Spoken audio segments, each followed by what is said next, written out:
This video is brought to you by Mubi, a curated streaming service showing exceptional films from around the globe. Get a whole month free at Mubi.com/Karsten.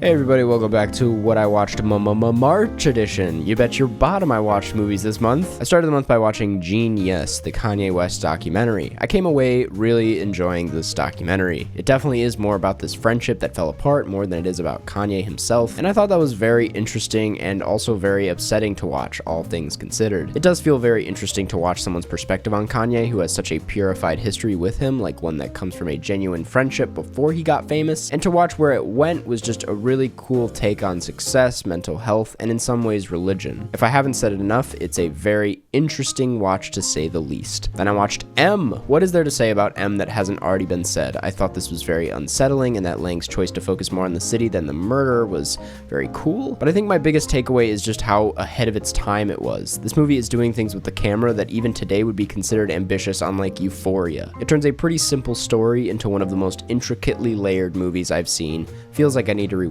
it. Then I watched the animated short nominees. Robin was cute and probably great for the kids, a little too long for me personally though. Bestia was very interesting, although I think I need to research what this movie is actually about first. Affairs of the Art was insane and just very gross, but I loved the art style. The Windshield Wiper, I'm genuinely shocked that this won the award. It's a very cool looking movie, but a little corny in my opinion. And Box Ballet is the best one of the bunch. It didn't stand a chance at winning, but man, I love pretty much everything about this one. Then I watched the 1966 Batman. Why the hell did we ever decide to start taking superhero movies seriously? This was a blast. This is what superhero films should be. We don't want grit. We want Batman trying to get rid of a bomb but not wanting to kill a family of ducks. That's all you need to do. I was clearly a big fan of this. I like very stupid and very silly movies, and this is exactly that. All of Robin's lines, the performance for every villain, the fact that this is pretty much plotless and really is just like 3 episodes of the show stitched together. It's just a good ass time. Then I watched The Batman, putting everything I just set aside. This is amazing. Remember when I said we don't want grit? Well, that was bullshit, because this is full grit and it's great. But the thing is, I feel like this doesn't take itself as seriously as people think it is. Colin Farrell's performance, the thumb drive joke, the Riddler streaming, Bruce Wayne being into Kurt Cobain, some of those voiceovers, dog, it is funny. And to see a Batman movie that has fun with how serious it takes itself is kind of the perfect blend for me. I am also a huge fan of the route it took with the detective crime stuff. That's the part of Batman that I'm mostly into, and so I was obviously pretty entertained the entire movie. The only thing I'm confused about is the politics going on. The Riddler is written like this alt-right figure, but has some ideologies that lean pretty left. The whole not all cops thing, it just feels very studio blockbuster, where it's like, we're gonna make this feel like it's taking a bold stance without actually taking a stance on any particular thing. But the thing is, and maybe this is just me, I don't go to the Batman for politics. I go to have a good ass time and to watch stupidly cool car chase scenes and to see Rob Pattinson look sad, and I got exactly that. It was a very fun time. Then I watched The Assistant. This was kind of just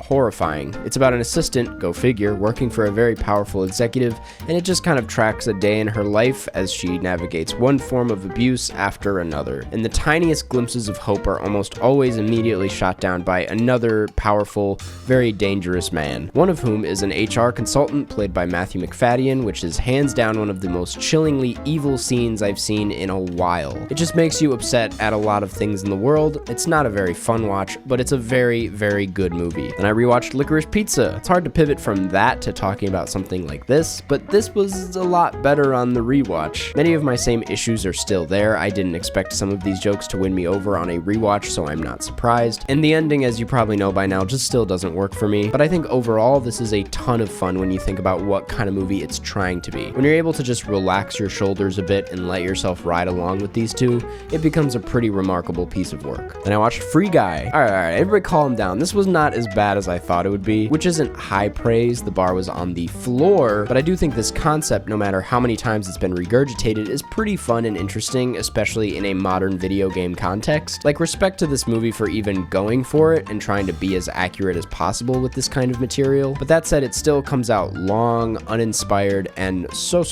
corny. I'm not a big Ryan Reynolds fan, so I found found his usual Ryan Reynolds performance to just be so boring. I thought that while the concept was cool, they kind of didn't use it to its fullest potential, and like half the writing came out of a machine. The thing is, I'm sure for people more involved in gaming and streaming or whatever, this must have been pretty cool to watch, and I'm happy you guys got something out of it, but this just really isn't my thing. It's not my sense of humor. It's not the kind of movie I like watching. It's also hard to look at this as a step in the right direction creatively when most of it is relying so heavily on other IPs for cheer-worthy moments. Then I watched After Yang. As a fan of Kogonada's Columbus, I was extremely excited for this, and it delivered. Sci-fi movies that use sci-fi as a backdrop to then explore greater philosophical ideas are always extremely interesting to me, and this is the peak of that kind of subgenre. Big fan of any movie where Colin Farrell looks handsome and confused in a strange world. I also think for its runtime, this manages to tackle some really difficult and ambitious material and actually kind of succeeds. It doesn't go that deep with any particular subject, rather it shows you a specific way of looking at the subjects, like examining how we grieve over someone, what it means to grieve, what it means to love someone or something. It kind of says, here's another way of looking at it, and then leaves things open-ended so that you can run with it afterwards. It's less about itself and more about how we all process, if that makes sense, which I think is a very cool way of making a movie. Then I watched Grown Ups. I wanted to give this thing a chance, but I really just can't. I can see the appeal here, but it is also my least favorite type of humor, so it's unbearable. Then I watched Turning Red, and I really loved this movie a lot. I mean, what a cute ass time. As a story, I don't think it's breaking any barriers. I mean, seeing an honest look at puberty in a Pixar movie shouldn't be surprising, but it is, and it's a good surprise, because I'm sure if I saw this in middle school, I would feel so seen, because it just gets that awkward self-conscious feeling so right. I relate to this kid so hard, it's insane. The animation style is a step in the right direction. It has little spurts of anime influence that I thought was really cool, not enough to call it anything groundbreaking though, but I'm like, yes, do new things, Pixar. We like it when you do new things. And yeah, I just really enjoyed watching this. It's a ton of fun. The themes of generational trauma are so well done. Like, it doesn't feel like it's trying to do too much with heavy themes the way Encanto is. I just liked it. That's all. I like this movie. Then I watched For a Good Time Call. This was so 2012. Like, holy shit, is this movie from 2012? I thought it was very cute and a great comfort watch. Not much else to say, unfortunately. Then I rewatched The Evil Dead. Usually I don't watch a movie I don't like 3 separate times, but somehow I ended up here, and hey, third time is in fact a charm. I liked it this time. It doesn't even touch Evil Dead 2, but I still thoroughly enjoyed what this was doing. Finally having a better understanding that this is kind of just doing a new thing with the horror genre by going balls out with the gore and creating a spooky atmosphere made me loosen up a bit and just enjoy the craziness. Then I watched X. I'm struggling to find anything to say about this that isn't just, it was fun. I do think it's very interesting that we've come full circle where a few years ago jump scare horror was looked down upon and A24 spearheaded this appreciation for elevated horror that focuses more on psychological scares, and now that that's been overplayed to death, A24 is making jump scare horror and everyone is like, man, this is great. But the thing is, X isn't just jump scare horror, it's an example of what a good, effective, thought out jump scare could do. It is anything but lazy. It's a genuinely scary and from time to time very fun movie. If you watch this any earlier than like 10 p.m, you're doing it wrong. And I finished the month with Jackass Forever. I went into this with the expectation that I would see some insane shit, and I was still very shocked at most of what I saw. You could ask, why did they make this? They didn't have to make this. And I feel like it was less about, let's milk this bit as long as we could, and more about, hey,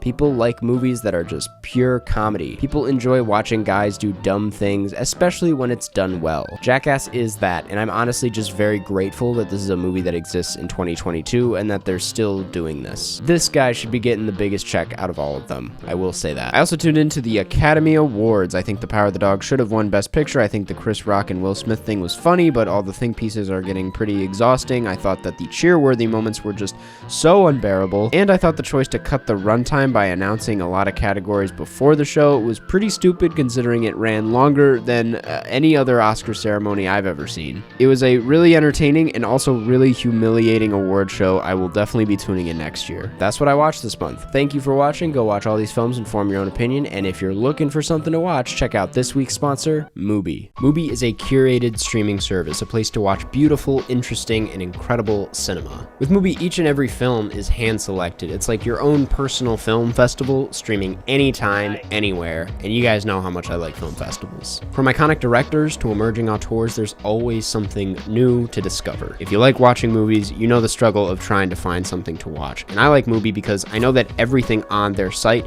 is something that someone thought was special, and it was hand-selected for me. It's not some algorithm or anything. It's like, hey, this is a good movie, you should check it out. I mean, you watched this video because you thought I would be a good person to recommend movies to you.